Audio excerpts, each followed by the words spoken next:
Maitai pangan giwala ke mai dharma ki matung emni akoi na ladha jaba maitai ne shoda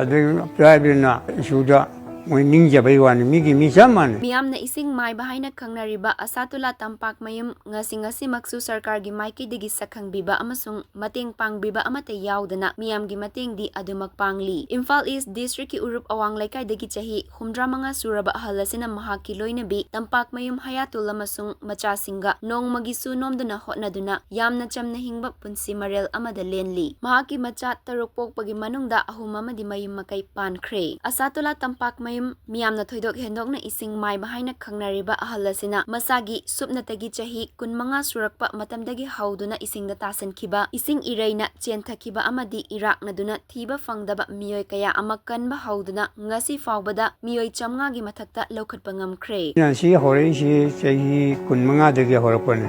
wari si ahamba hu si ko si nupi ma lokhale na ko irin turen sila azugi adum hore ahaloiraba Esing Maiba sina haukhiba numitasu state asigi SDRF team singa kutsamnaraga handaki ichaw marakasida mayang Imphal da ising ichaw marakta thiba fangdana leirakhiba miyoi amabusu mahakna ising chawriba farm marakta thiduna fangba ngamkhi masi thina bo hanabata choba thodang lokhiba Maiba Esing Maiba har khangnariba dum labba pabung adu gi nakanda leire pang ma je kamai to phangiba machi irupa cha phangone irupa ga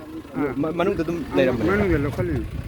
tawraga leiramdreba ko taw hongte Esing Maiba Asatullah na Ichel News Network mamangda warishana kiba amada fongdorakpada mahakna mi amabu fangnaba isingda thiba matamda minute nifu hena fawgatlaktabida iruptuna fangdri fawba thiba ngammi hairi ni ji thiba matamda aina phangna thi matamda mina ni phu bawdai phawlakte adum ai leba ngamme manung loinana mahak masa ahal oirakpana thabak asi tu oge tawraroige haina khallabasu awaba taraba imung kaya amana mahak pu thiba lakpada mahakna thiraroige tawraroige haina laithokpa ngamde haiki chalaron to do mayam la amina na la pasi yawi ando kapalaw yawi ando kamai chaloi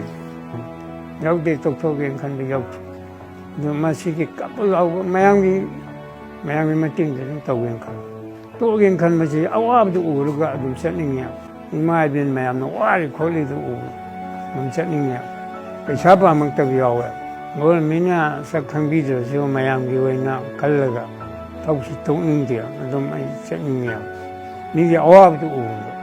Yamna laibak thiribadi asigumba ahalasina ngasigi state asigi mafam kayadagi awaba taraba imung singamadi miyoi kayagi mateng pangduna lakliba asi hauziki lairiba central amadi state government ki maikaidagi pukning thogat pinaba award amasung sale gi oba makhal amatagi mateng tawkiba laitri imung asi yamna wana nongmagi chara tanduna haurakhiba imung oiduna Esing Maibana masagi oizaba thadoktuna ahal oiraba matam asidasu awaba taraba miyoi cha kayagidi mateng adumak leptana pangli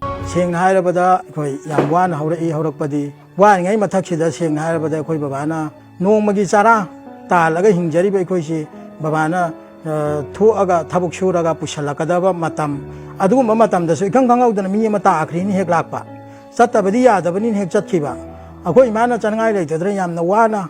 lekai lekoptagi hek hangaga thongba phangage hek thongba phangdra hek tokpa kari gumba matamdasu hek alaiba kharna chengke longkhai amana pawa amana hek isilina amgoibu khero lage hek bicharakhiba Hauziki Central amasung State Government na kutsa hairaba miyoi sing sana khona bagi lamda mai paklaklaba miyoi sing amadi makal makha kayagi mingchet puraktuna thoidok hendoklaba miyoi sing dadi awang ba thakta ikai khumnaba uttuna state amadi national level da award makal piduna pukning thogat piri adubu Manipur gi amata ngairaba Esing Maiba Asatullah Tampakmayum budi ngasi fawbada mahakna tawrakliba singthaningai oiraba thabak asidadi state amasung central government na sakhang bikhiba laitri mahakna miyoi ba khunai gi makta tawriba thabak lairiba rescue force sing amasung miyoi amatana tawba ngamdaba thabak sing asidadi hauziki lairiba sarkarna sakhangbibagi matam yaudribara karema pau pamde sing harba kanda sarkar gi mekai dagi khoi bi bababu sakhanghan bi haibado adu khaktani khoina sarkar gi mekai dagi khoina appeal tawjariba pamjariba posi government mating ghar pambiyoje mayam dagi paisa nu salok longning deba